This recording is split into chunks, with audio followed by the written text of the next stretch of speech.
So let's jump in here. We're talking about Crimeware today, trending the Crimeware ecosystem, analyzing, understanding it, a little bit of everything. I do want to point out that this is just not my work alone. I'm backstopped by a team of really good guys back home, actually all over the world. They're sort of everywhere, scattered geographically remote. But Kent Backman, Ahmed Sonbal, Rajesh Sav, some of these guys have been writing some of the publications I'm going to be talking about and referencing. And all the things are linked in the slides too, so go check them out. These guys do really great work. Additionally, really well backstopped by the community, right? Cybersecurity is a tight-knit bunch of folks, whether it's guys you're connecting with on Twitter, or intel sharing groups like the R Exchange and others, just really supportive. And I couldn't do any of this, and I don't think we collectively could do this without the support of each other. It takes a village, right? All right, let's get into this. Wow, those words look really big from down here. Crimeware ecosystem, right?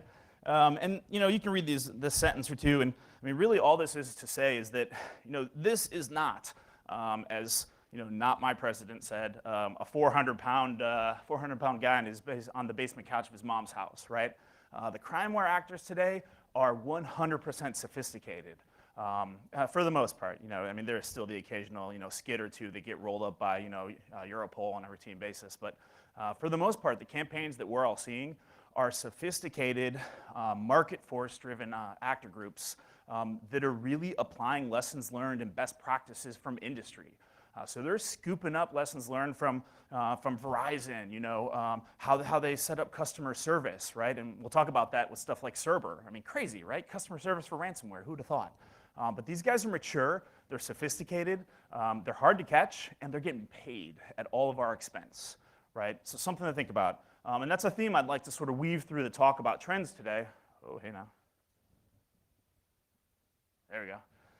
That's a theme I'd sort of like to weave through the talk today, is sort of show how these guys are responding to business forces, how they're implementing new innovation and return on investment in different technologies.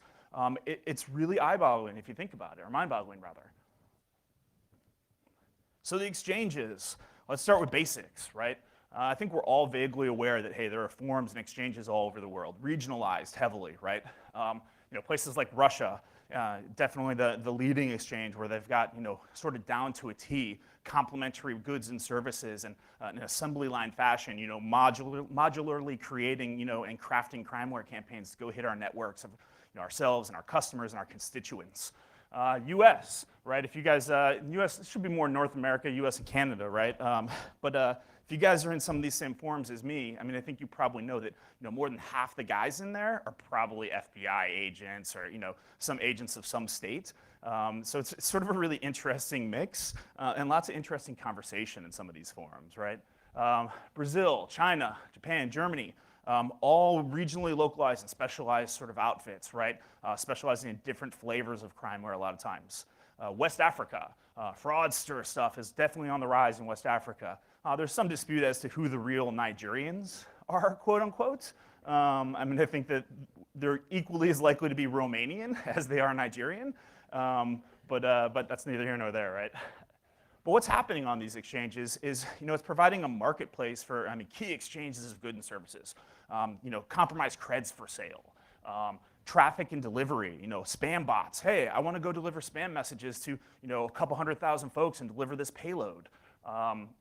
Hacking services, right? I need recon, I need bug hunting, I need vulnerability development, malware dev, ransomware services. People want to pay for a new payload to be specially crafted for them and their campaign that they're coming up with. And infrastructure, right? Bots, hosting, all sorts of things like this. And this is pretty routinely happening right under the noses of all law enforcement folks. And honestly, there's not a whole lot that we can do about it in this fashion because, these guys are really good at sniffing out, the Fed, if you will. Does anyone remember back in the day at BlackCon, DEFCON, Spot the Fed? Yeah, oh, a couple people, thank God, man. Nowadays, it's Spot the Hacker because there aren't any hackers there. It's all security folks and feds, right? Role reversal. All right, so the services, the things that we're seeing out there routinely, and this should be no surprise to some of you guys, it's kind of basic, right? As far as traffic goes, compromised sites, right? Malvertising, spam providers, traffic distribution systems, et cetera, et cetera. Delivery services. Oops, sorry about that. Wrong button. Delivery services, exploit kits, drive-by download, droppers, clickbait. And we'll talk a lot about some of these, and specifically moving forward here. Hacking services, selling DDoS capabilities. Ask Brian Krebs about that, how that went for him, right? Credential harvesting, and that's going to be, credential harvesting is a huge theme that we've seen this year, and we'll talk specifically about some of the campaigns that have been leveraging that. Recon, bug hunting, all the things that are necessary evils to keeping the business machine rolling here, right? Malware and payloads. Think about these as your as your product development teams, your R&D teams, right? We at RSA might be building a new NetWitness build, but these guys are building new ransomware builds, info stealers, creating new miners, right? Stuff like that. Rats for the more advanced campaigns, right? Dropping a back door on there so somebody can get in and have their way with your network, your data maybe. Talk to Equifax. Exploit development, huge, right? That's R&D. That's the new stuff coming up. And all the infrastructure, like we mentioned. Shadow domains, bulletproof hosting, botnets, definitely botnets. So, how does it all work together, right? This is just a very simplistic diagram that I came up with and my marketing people improved upon, quote unquote, I'll say. But essentially, traffic crosses infrastructure, a delivery of an exploit is made, and then payloads or hacking happens, and then cash, money, new bots. Ooh, hey. Yeah, seriously, it was Slavic. You guys got anything back there? Yep, nothing's happening.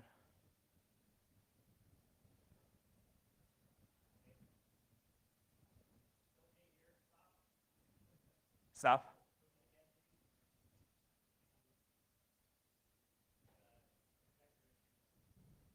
Good times.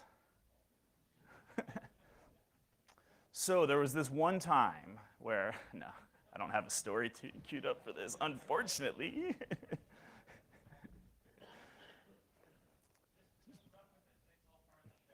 This is totally part of the show, and I've prepared an interpretive dance number right now. So let's go ahead and get this show going here. No, this is totally not like Kevin has no talent, because that will become apparent very quickly. But as we figure this out, this issue here, I mean, it's really, really very important to sort of respect the competence of these crimeware actors, right? I mean, these guys are making millions upon millions of dollars at our expense, and often in a pretty humiliating fashion for us. I mean, to be completely honest, like, let's talk about Equifax for a second, right? Does anybody know what the passwords were of the external web servers on Equifax that were hacked? The creds? Admin, admin. I kid you fucking not. Admin, admin, right? I mean, honestly, this is the credit bureau charged with protecting, safeguarding 100+ million folks' security credentials, their financial information. Here we go, cool. Admin, admin, right? IT hygiene should be basics to us at this point, right? That's more than 50% of the problem space, and maybe more like 75% of it. If we don't have good IT hygiene in our networks, our customer networks, our constituents' networks, everything we do is worthless, right? And that's something that you can't foot stomp enough. But how do you ensure good patch configuration practices with a customer that is underwater in some other capacity, under fire from management by for some other topic or subject matter, right? It's really hard to get through to some of these guys occasionally. Their priorities are not always our priorities in cybersecurity, which is unfortunate, right? You would hope that they rely on us to provide the expertise there. But here we go, right? Working again. I'm not going to touch that blank button, I swear. How it works together, right? All these things sort of map to these pillars like we're talking about. But let's take a look at it from a criminal's point of view, right? Traffic comes in, right? Legitimate traffic herded into designated bottlenecks. And this could be, malvertising referrer strings. This could be a compromised site. This could be a TDS.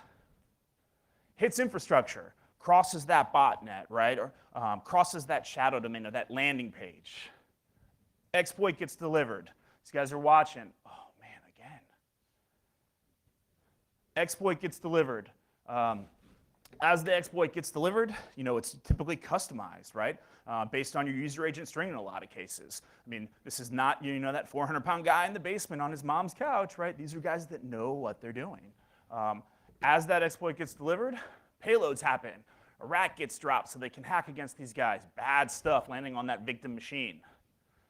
What does that return to them? Sustainability, cash money, credentials, more bots for their botnets, et cetera, et cetera. It's a simplistic cycle. And forgive me for those of you that love the kill chain. I'm not a huge fan of it. I think something more simple explains the problem space a little bit better occasionally, especially when you're throwing abstract terms around like how the ecosystem maps to it. Now, let's take a look at the customer side of this, or in this case, the victim side, my grandma, hypothetically, right? Grandma's email address, harvested or purchased maybe from a listserv or a spam service, right? grandma@hotmail.com. A friendly botnet delivers spam message to my grandma. Maybe targeted, maybe opportunistic, who knows. Ding, she's got mail. Oh, pictures of my grandkids. In this case, her great-grandkids, right? Because I've got 3 and she sees them all the time and she can't get enough. She's licking their cheeks and stuff all the time. It's creepy. Grandma, oh, pictures. Click. What has grandma just done? I think you all know. Grandma suddenly has her machine locked up, and Kevin at 9:30 p.m. on a Saturday, hypothetically, gets a phone call. Kevin, my computer's not working. It's all locked up. I swear to God, hypothetically, right? So what does Kevin do? Kevin blanks the screen. Well played, screen gods. What does Kevin do? Kevin drives over to grandma's retirement home and pays the actors to unlock it, right? Wrong. Kevin just reimages their machine. We're not paying those bozos. So, broke the cycle in this case, but you guys get the idea, right? There's two distinct vantage points. All these Crimeware campaigns. The victim side and then the actor side. Just important to keep that in perspective, right? All right, now, let's start talking about some trends. And why are trends important, right? There's a lot of folks out there that would say, trends, normalized patterns, they don't really tell me that much about where these super advanced guys are going. I would argue that the trends that we see in security data sets and flows and patterns of behavior from these actor groups directly provide indication to how these guys are going to be hitting a lot of our networks, our customer networks, and our constituents. May not be 100% true for shell crew or for APT28s, but for the bulk of the attacks that we're seeing on our networks and the bulk of the attacks that we can actually mitigate and defend against, trends are absolutely important. This case, ultimate anonymity services. Anybody familiar with them? You guys got to get in some of the same forums as me, man. These guys came online about a month ago, peddling a couple 100,000 RDP connections, right? Full creds, ready to go, right? Why is that important? Well, first off, take a look at how business-like their opening email is. Before using our service, we strongly recommend that you familiarize yourself with our rules and pricing. I mean, this sounds like you're reading like the EULA from like, a Verizon app or something on your phone, right? So these guys, come out, have this strong showing, strong sales pitch. We want to sell some RDP creds. Why does it matter, right? Why should I care about this? Well, A, these creds are worldwide. And I want to give a shout out to Vitaly from Flashpoint, who let me steal a couple graphics from him. They put out a report about 2 weeks ago on this. Definitely worth checking out, and you got a reference on the bottom there. These creds are worldwide, right? Sometimes regionally, but they're available almost everywhere, depending where the flavor of the month is for your targets. If I look at the US, wow, these are really localized. So maybe understanding this trend, if I'm a guy operating out of Franklin County, Ohio, one of those big red heat map bubbles right there, maybe I'm starting to think about like, hey, how's our RDP going? Are we locked down with RDP? Do we have default passes? Like, do we need RDP open on all these external facing servers? And then if I see this, the cost of an RDP cred for one of these IP addresses, it's under 10 bucks. Holy shit, I'm getting scared, right? Especially if I'm in one of those red circles. I'm thinking, man, RDP creds available right down the street from me for $3 a machine? That's nuts, right? I mean, this gives you an idea of the availability of compromise credentials at a really, really inexpensive level. All right, so trend number one, I want to really talk about, decline of exploit kits. So last year, fall, winter, even early spring this year, exploit kits reigned, right? Anybody else follow all the EI tests, pseudo dark leech campaigns, seamless campaigns, watched all those guys? I mean, essentially just, compromised site after compromised site after compromised site, just delivering a ton of nasty stuff, mostly ransomware. That was probably the biggest payload we saw from these guys. Some info stealers, but mostly ransomware.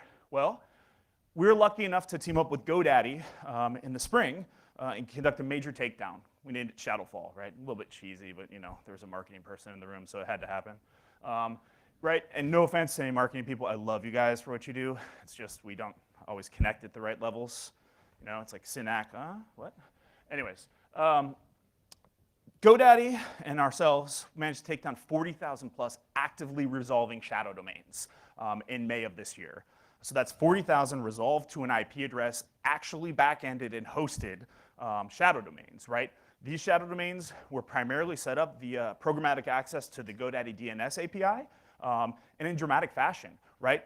500, 1,000, 1,500 at a time, created, set up as landing pages for an exploit kit, and then unplugged 2 days later as they got stale, right? And oftentimes, the customers that were compromised, none the wiser, had no idea, right? GoDaddy had no idea until we alerted them about this, and we dug into it together. Identified probably 5 or 6 different patterns, different programmatic patterns for how they accessed and set up these shadow domains, and then had the naming conventions behind them. Well, when we unplugged them all, it was a pretty good feeling, right? 40,000 plus shadow domains unplugged one day to the next. And I know it worked because A, we got some choice comments from some of the rig landing pages that were still functional, which was always good. A little bit of respect, a lot of hatred, I would say, as well. A lot of money on the line there for these guys, right? So we like to think that helped contribute a little bit to the decline of exploit kits, right? It's definitely not the only thing. And I would recommend that folks that are interested in this go take a look at Jerome Segura from Malware Bytes has a good report out from this summer, as well as Brad Duncan from Palo Alto's Unit 42, detailing all the reasons why we think exploit kits have declined over the summer, right? And that's still the case right now. So what's the impact? The impact, malvertising, malspam, pick up as the main traffic and delivery vectors. 100% the case. Who has worked malspam this summer? Has someone not worked malspam this summer? Oh, thank you. One person worked it? Oh, shit, thank you. Thank you, power. Right? That's a fun little graphic over there you can take a look at. That's just Twitter mentions, which honestly, I think is a very, very good source of intel. So if you're not on Twitter and you work in security, you should get on Twitter. The bad guys are on there just as much as us. So what is this? Market forces at work? We took down a whole bunch of stuff. We took down a lot of their infrastructure and shadow domains, and suddenly the amount of activity we're seeing mentioned on Twitter declines. Maybe coincidental? I don't think so. Neither do a bunch of other open source researchers. Well, that's one trend, right? So how did that work, though? Let's map that back to that ecosystem we were talking about, right? Traffic comes in, malvertising, compromised sites, TDSs, the main flow of traffic exploit kits traditionally, right? Hits domain shadows, or bulletproof hosting, that shady backend ASN everyone calls RTCOM. I shouldn't have said that probably, but you guys know what I'm talking about, right? And all the BGP peering agreements that go with RTCOM. Exploit kit lands a vulnerability, right? Or lands an exploit. And again, this is tailor-made stuff. This is custom stuff based on your user agent string in many cases. As they drop that, ram it ransomware. And this is common to what we saw with RIG over the late spring, definitely. Ram it ransomware, cryptocurrency miners, chthonic banking Trojan, all sorts of nasty stuff lands on that victim device. Cash money, credentials, right? Sustainability, that's what it's all about for these guys, right? They've got to keep that sustainability up and running. If they don't, they're dead in the water. So, after RIG and exploit kits declined, we saw the summer of malspam, as we like to quote it, right? And we're not alone in this. I mean, some real great intel and some real great information sharing from folks like James in the Box, Vitaly Kremez. These are guys I work with pretty routinely on Twitter against malspam campaigns. If you don't follow them, I would, if you're interested and concerned about malspam. This little graphic over here is from the month of September, just all the campaigns that James saw with the number of targets, the date time groups, what the delivery vehicle was, if it was a link or an attachment, And there's a ton of information out there like this. On the left side, you got links to all the different campaigns that we as RSA First Watch pushed reports on, that we published on, right? And these are everything from the very most opportunistic give-a-fuck viral campaigns to more targeted verticals. Banking Trojans, for instance, going against a lot of Western industry banks and finance sectors. And over to the right a little bit, more targeted stuff. Some of that stuff was direct APT, nation-state activity, leveraging very well-crafted mouse spam campaigns. My favorite up there is probably the Dimny campaign, where APT28 and RU8 were going back and forth, trading some choice words. APT28 delivered a mouse spam document with the EPS exploit in it to RU8. RU8 wrapped up the same document, the same EPS exploit, with some choice comments inside of it and sent it straight back to them. There were some words like sluts Kaspersky in there, and I'm quoting that, I don't mean to offend anyone. And also some choice lyrics by Slipknot from the song Snuff. If any of you know this song, you'll realize that this was a very pointed message to these guys. So some real interesting back and forth here between APT nation-state actors, as well as some of the, the monsoons and the moon winds and some of the more second-tier nation-state guys. So how does that look with our ecosystem, right? Let's take it back there, right? Mouse spam, one of the big things that we saw this summer was Locky. Oh my gosh, Locky was everywhere. I was so damn sick of Locky. Anyone else sick of Locky? Yes, yes. All right, so mouse spam, malvertising, right? Deliver traffic across botnets, bulletproof hosting. Should be clickbait up there, not drive-by download. It's my bad. Delivers ransomware, Locky. Cerber, although Cerber fell off a little bit this summer. Last fall, Cerber was much, much more prevalent. I was just as sick of Cerber last fall as I am of Locky this year. Infects my grandma's machine. Kevin! Cash money, creds. And the messed up thing here is, I mentioned that customer service aspect, right? Best practices from business being applied to Crimeware campaigns. Cerber spent time and effort contracting a call center. I kid you not, a 1-800 number call center to walk people like my grandma through the payment process to decrypt their machine. And you know what's even better? They got like 5-star ratings. Like everyone loved them. Everyone loved them. I kid you not. They're probably Yelp reviews. Go look. Just crazy, right? I mean, it's the small things that make a difference, right? If you can invest in customer service, I don't care what business you are, legit or illegitimate, right? And increase your revenue income by 10, 15%, why the hell not? And that's what they've done. Ransomware remains a reliable revenue stream, right? And that's something that we need to think about, right? These guys are smart enough to incrementalize and diversify their revenue streams. That is a lesson straight out of the playbook of any business that's successful, right? Ransomware is money they know they can count on, and they're counting on it. So, just a note here, and I got some little blue notes just to swat people in the back of the head occasionally. If you're being targeted by ransomware, if mouse spam is a problem, there's some very logical things you can do. Employ DMARC people, domain message authentication and reporting controls, I think. Open source project, right? It's basically a way of understanding and establishing reputation in domains so that you're not accepting mail from shady domains. Another very basic thing. If a domain is brand new, if it's 24, 48 hours old, please don't take email from them. No legitimate business is going to start blasting email to you within 48 hours of standing up a new domain. It's just not going to happen. If it does, you can blame me. All right, another trend. Bulletproof hosting, right? So the destabilization of Ukraine is a great example of this, right? 2014, 2015, pro-Russian separatists, decided that they wanted to rise up in eastern Ukraine and Crimea. There weren't any helicopters dropping them. There were no trucks or artillery pieces rolling in. Just, hypothetically, these guys just decided to rise up, right? Well, regardless of how that happened, the net effect has been a destabilizing factor within eastern Ukraine, right? Anytime a region is destabilized, law and order goes to hell in a handbasket, right? And so anyone that's worked mouse spam this summer, anyone that's worked ransomware this summer, or the last year and a half, actually, has probably seen a lot of domain registration stuff straight to Donetsk, Ukraine, Luhansk, Ukraine, all sorts of spots right here in our friendly trouble area where pro-Russian separatists are clashing with Ukrainian authorities, right? And it's really pretty brilliant if you think about it. You know, law and order goes to hell in a handbasket. You have an opportunity of, I'm a citizen in, you know, southeast Ukraine here. I need to make a buck or two. Hey, maybe I should just spin up some VPSs and host a whole bunch of crimeware. I mean, who's going to come knocking? Like Interpol? Europol? Hell no, they're not going into this war zone, right? So if you need to make some money, it's a good idea. A little bit shadier and more devious idea, though, and a hypothesis of mine, is that, you know, nothing much happens under Vladimir Putin's nose, especially in a place where his troops and his SVR, FSB guys are deployed.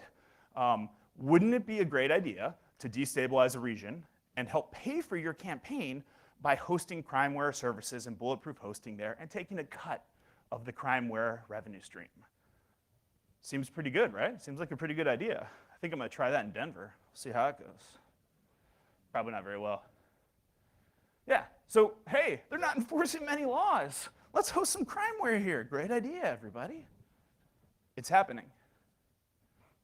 An interesting thing is, as we can see continued destabilization in other regions, look for Moldova next. I wouldn't be surprised if we see the same trend happening. Bulletproof hosting providers popping up there. Backends for ransomware, backends for crimeware campaigns. All right, another big trend, and this should be a no-brainer for a lot of you guys, I hope. Credential and infrastructure harvesting has been huge this year. The last 6 months, it's been off the charts, right? This aspect, it's a nice little graph here, just of September brute force SSH attacks. No surprise, another key offender, Chinese ASNs, all littered throughout the top offenders here. But honestly, it makes you wonder if there was a shortage of compromised credentials to host things like exploit landing pages, shadow domains, etc. What would your next step be? Probably to continue ramp up your exploitation initiatives to harvest infrastructure, harvest credentials, right? Scarcity of goods implies that we should go after those because the price is right. And that's what's happening here. And this has been a trend that's been on the upward arc for years now, right? Anyone that's in network defense, you know, consistently sees scanning, consistently sees fuzzing, consistently sees brute force attempts, RDP ports and SSH ports. But the really scary thing here is that, in my experience, most guys on the network defense side have become desensitized to this. They just don't care anymore, right? Oh, it's just scanning. Leave it alone, man. Oh, it's just some brute force stuff. Leave it alone. We're good. We got two-factor. We're all right, man. No big deal. Right? And honestly, these are indications of attacks potentially. Yes, much of it is just opportunistic scanning, looking for default creds or a port open with password 1234, right? Stuff like that. But in many cases, this is your first indication that somebody's coming after you, right? So we have to figure out a way to understand the importance and the significance of scanning brute force attacks in our networks. Indicative of increased demand for scarce goods? I don't know. You guys be the judge. And honestly, people, why the fuck is port 22 open? Seriously? 3389, why is that open? Like, one of our lab guys the other day, and I'm not going to mention his name because it's embarrassing, you know, set up a new VPN for us, right? And on the VPN client machine, he had port 22 open externally. Like, within 3 days, we saw like this huge spike in traffic come into our box. And luckily, we caught it in time. But just a very simple misconfiguration, it shows you that anyone is susceptible to this. So we always have to be vigilant, watching for the basics. This is basic IT hygiene. If you don't need SSH open externally, don't open it externally, please. All right, credential harvesting, back there, right? And remember, mouse spam's our big delivery vector, right? Big traffic vector. TrickBot enhancer. I am so tired of TrickBot enhancer. This summer, TrickBot has been the banking Trojan flavor of the entire summer. And TrickBot is actually pretty elegant malware if you take a look at it. I mean, it uses process injection and has a bunch of encrypted content that goes with it. It's pretty cool as far as malware goes. I didn't do anything, right? All right. Whew. But TrickBot, you know, is something that it's looking for creds, right? It's looking to steal information from its victims. In many cases, banking creds, but it's not picky. It's going to take whatever it can get. And there are a lot of different file extensions it goes after. Bitcoin wallets, for instance, right? Speaking of that, well, I got a funny story, but I'll mention it a little bit later. We're going to talk about cryptocurrency.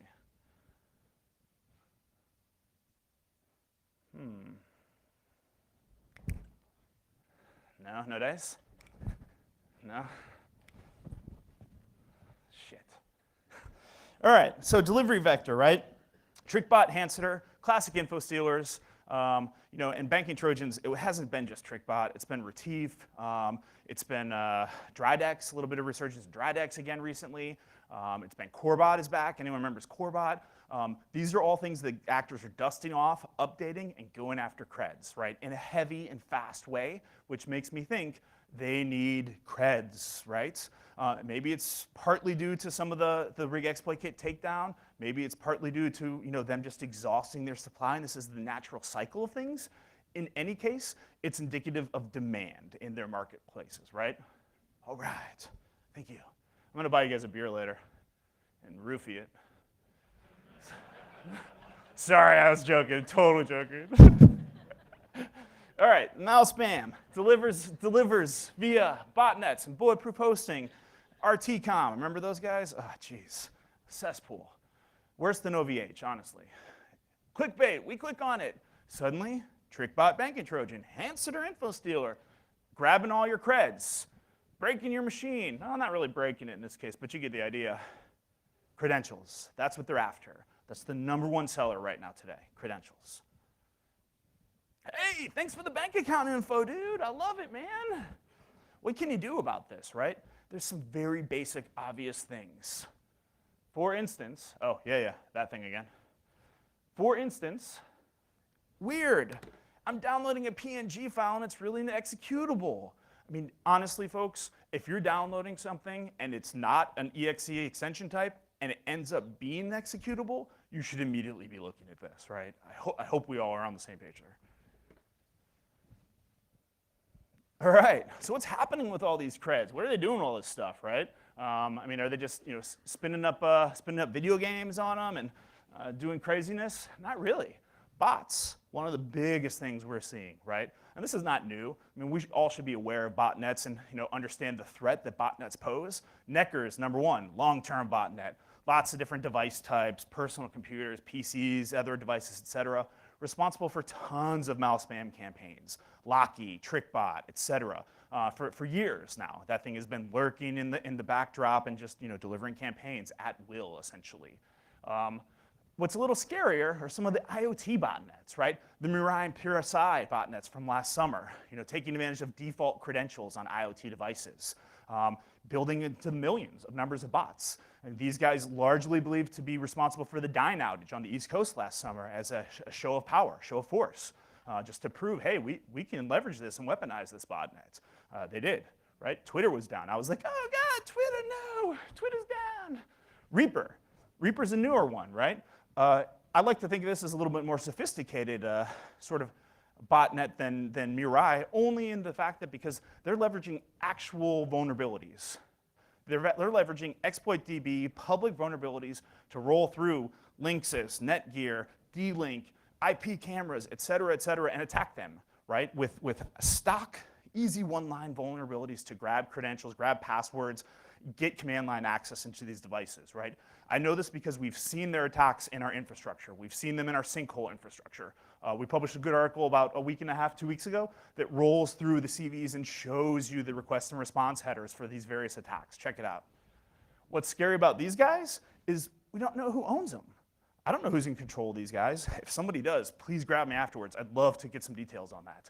But what's really frightening is what are their purposes? What are their intentions? What are their motivations, right? Is it about cash money? Is it about making a political statement? What happens when these botnets get turned against critical infrastructure, right? It's a scary thought, honestly. How are they being weaponized, right? And I mean, we talked about mouse spam, malvertising, hacking services. These are all more traditional things. Operational relay botnets, right? If bad actors, nation state guys are controlling some of these botnets, they're damn sure using them to obfuscate their activities, right?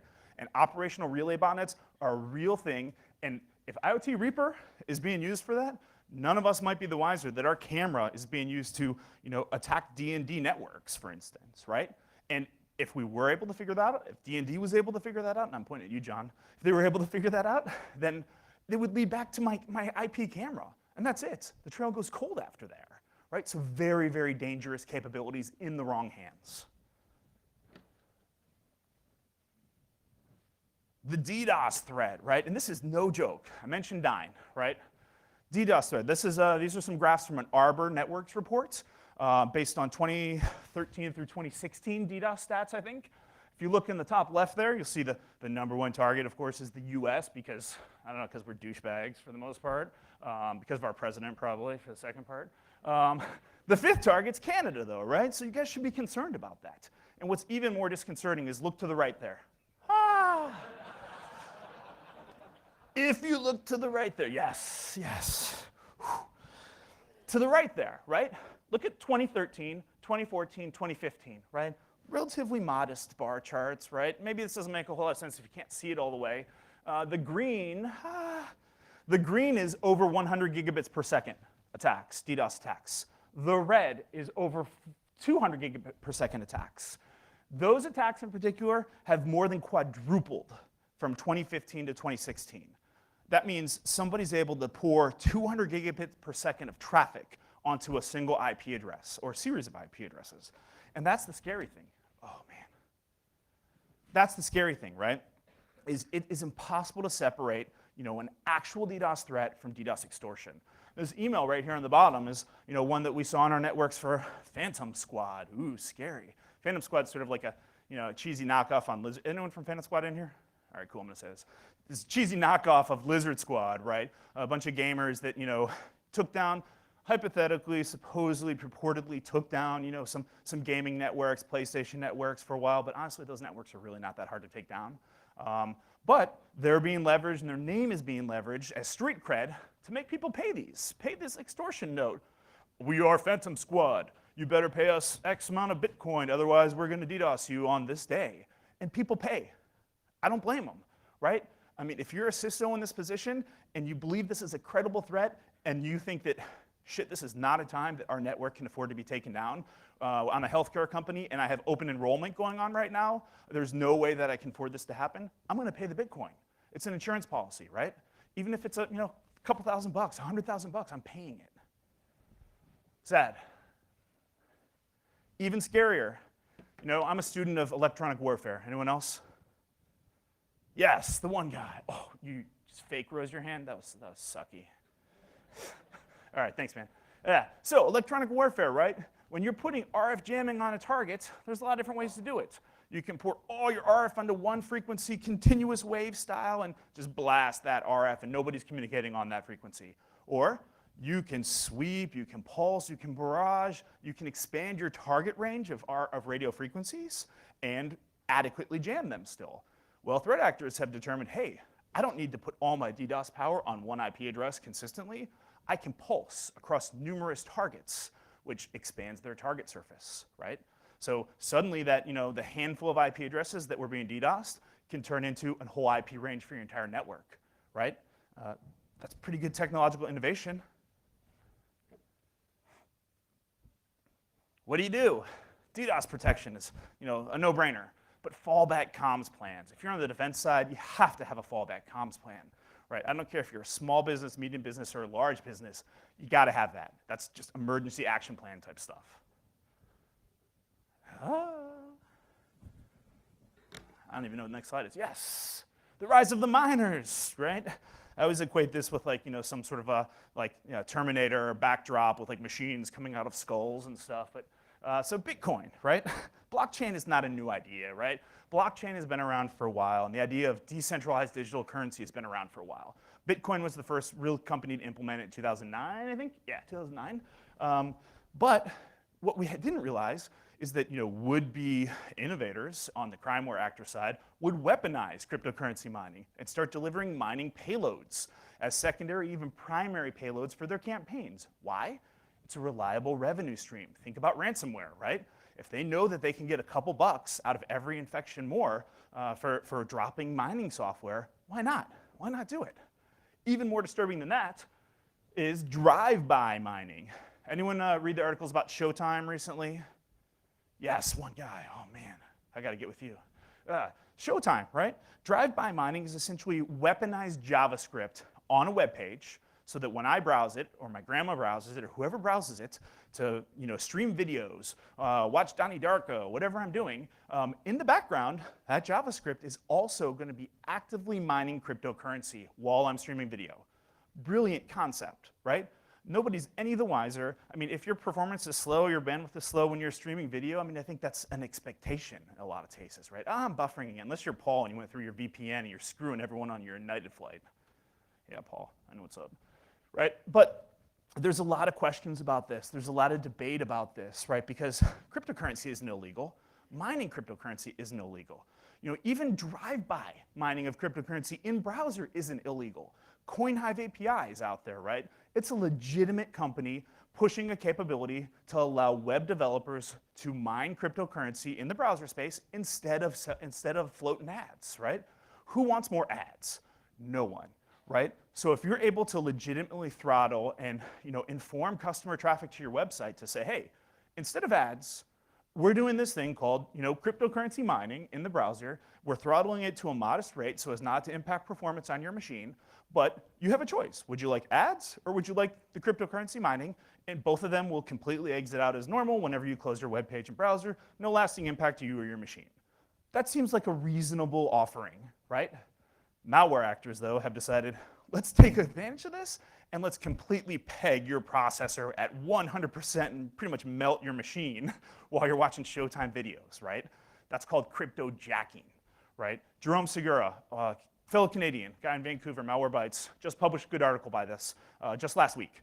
He and I were talking about it. So check that out if you're interested. Definitely something cutting edge. And to boot, it's so simple. This is it. This is cryptocurrency mining. This is Monero mining from a malicious payload, a miner payload that landed on a client machine. It's just JSON. Very distinctive looking, but go look up Stratum, excuse me, is the most common protocol, but everybody is just using clear JSON to represent mining traffic. It's very distinctive, very easy to see, so remember that? You see that in your network and it's not supposed to be there, you should probably find out who's doing it, right? Fire that guy. How it's being delivered, back to that ecosystem.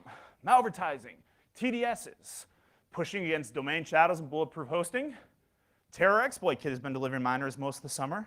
It's not heavily active, but it's there, it's present. Dropping ransomware and coin miners, right? Diversification of revenue streams. To crack up my grandma's machine again. Leave my grandma alone. Cash money, right? Diversification of revenue streams. That is a very sophisticated business model, right? These guys know what they're doing, right? Let's see here. So, I mean, in a funny story, right? So, oh, here we go. New revenue stream. Yes, right. So, I had a buddy who in 2011, I think, bought $2,000 worth of Bitcoin, right? Just under 500 Bitcoin. You guys have any idea how much money that's worth today? About $3.5 million. The Bitcoin exchange he was hosting it on got hacked and it got taken from him. Consequently, he's still working for RSA, which kind of sucks, right? Yeah, I feel bad for the guy. His name's Mike. What can you do about this? Domain reputation services and threat intel, right? Threat intel is underrated in a lot of cases for stuff like this, right? Let your threat intelligence guys go to town on this. If they can't tell you that this is a mining service happening, then they're probably not worth what they're getting paid. The last trend we'll talk about, the prevalence of SSL and code signing certs. Does anyone remember back in the early days where everyone thought, oh, it's encrypted. Oh, it's a signed executable. It's safe. It's good. We know that's good, right? That was like the common representation of encrypted traffic and of signed executables in particular, right? That has changed dramatically, right? Maybe a few years back, nation-state advanced actor campaigns decided we're going to start encrypting all of our traffic, right? We're going to steal an SSL cert from somebody or borrow an SSL cert from somebody. We're going to get in a supply chain and compromise a code signing cert for a company, maybe a self-signed one, so we can sign our executable, right? Well, that has trickled down to a lot more crimeware actors now. We're seeing on a consistent basis Crimeware, commodity Crimeware actors using encrypted communications, encrypted C2, right? TrickBot, Retief, CCleaner. These are all big, viral, opportunistic campaigns that use encrypted C2 comms, all right? Self-signed certs, we're seeing that on the rise dramatically as well. And that's especially disturbing when you think about what might be in your root cert store, right? When's the last time you guys all looked at your, on your Microsoft box in the root certificate store? Anyone? Anyone recently? Anyone in the last year looked in their root certificate store? 1, 2, 3, 4, okay, a handful of people. All right, what's really disturbing is that we don't know what's in our root most fundamentally trusted certificate store for our machines. This is the ability to decrypt your SSL communications. This is the ability to completely root your device, your machine, right? A great example of how actors are taking advantage of this in a supply chain attack fashion is Savvytech Audio. Savvytech is a Taiwanese company, chip manufacturer, and high-def computer audio manufacturer, right? Savvytech, in all of their infinite wisdom, decided we want to support Windows XP through Windows 2010. Well, Windows XP didn't have to go through the WHQL process as far as certificate validation and approval process with Microsoft. So to support Windows XP, Savvytech created a self-signed cert. Said, hey, all right, we'll use the self-signed cert to cover here, and actually it's a common practice among a lot of vendors. But what isn't a common practice is Savvy decided we're going to bundle all of our drivers together. So XP through Windows 2010 are in one bundle, and all the certs are in one bundle. So if I buy a new Savvytech appliance, plug it in, install the USB drivers, and I'm on Windows 10, that Windows XP cert gets inserted into my root store whether I'm on XP or not. That is a concern, right? I mean, honestly, that is such a poor and irresponsible practice by those guys. Any of those thousands of devices running Savvy Audiotech device drivers suddenly have introduced a massive vulnerability to their customer base, right? And if that root cert, the private key gets compromised, that Taiwanese cert gets compromised, then all of those devices immediately susceptible to being rooted in SSL decryption. That's huge. That is freaking huge, right? And they're not the only one. There are a handful of these that we're aware of, and if these are just the ones that we're aware of, there are obviously dozens more practices like this in the industry. Scary, scary stuff. What can you do? Certificate whitelisting, blacklisting. Number one, obvious stuff. Know who you trust in your networks. Care about SSL cert metadata. And this is one you can take advantage of right now. Crimeware actors that are using this stuff are really sloppy in their implementation. They're not even populating issuer or organization, or if they are, it's like a DGA blurb or something that makes no sense, right? Or Microsoft is one that I saw with a U instead of an O, and I'm like, seriously, Microsoft? Like, this looks legit to you guys? But this is not a hard problem for them to react to, right? If they clean this up and clean it up effectively, it's going to be increasingly more difficult to tell the difference between viable SSL certs and shady ones. And then finally, know what's in your root store. Please take a look at your home machines. Just do it just one time. If you're drinking, whatever, I don't care. Take a look for 5 seconds. And if you know what's in there, everything that's in there, call me and I will send you like a bottle of liquor, all right? I guarantee you all of us have something in there that we forgot about or are not aware of. Scary. All right, so recap, trends. 1, malvertising, mouse spam. Those are the big players right now. Those are the ones delivering traffic, taking advantage of traffic to deliver badness. 2, darknet's not going away. Those guys are focused on credential harvesting. They're more active than ever and better funded than ever. 3, ransomware, cryptocurrency mining, reliable revenue streams for these guys. And anytime you have a reliable revenue stream, it allows you to plan for the future. 4, botnet capabilities, scary, scary stuff. You think about what these botnets are going to be doing when there are 2 million autonomous cars on the road in the year 2025, right? If I'm on a family trip with my kids in the middle of the highway, and somebody locks down my autonomous car, I'm paying a couple Bitcoin, guaranteed, guaranteed. And finally, increased adoption of encryption is going to make all of our lives more miserable. It's going to make it harder for us to defend our networks, understand good from bad, and to really effectively do our jobs as cybersecurity folks. And it's going to blank out right now, probably, right? That is the conclusion.